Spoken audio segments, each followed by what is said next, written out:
Good morning mga boss ulit. Autorad Automotive po ulit. Share ko lang tong trouble ko dun sa Lancer na carburetor type. So kaya pala ano siya, mahirap mag-cranking pag matagal na siya. Ang problema niya ito. Ayan, ang problema niya. Kaya hirap siya umikot. Tumatama ito. Itong mga winding na to, tumatama sa gilid ng carbon brush sa housing niya. Kaya napipigilan siyang umikot.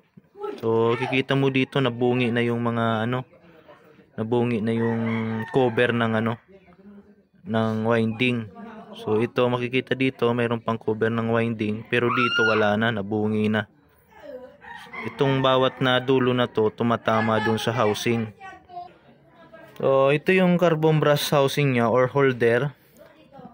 Makikita nyo dyan, ayan ayan yung tinamaan niya. Ayan yung tinamaan.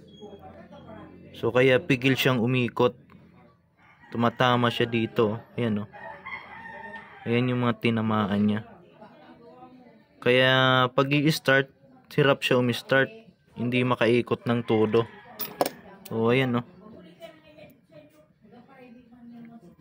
ayan ang problema niya. So malamang ang nawala nito yung washer dito sa loob kaya bumaba. So ayun ang repair natin. So ayan mga bossing, yung troubleshoot natin dun sa natin sa Lancer na 4G13 na makina. Ayan po, thank you po ulit Autorad Automotive.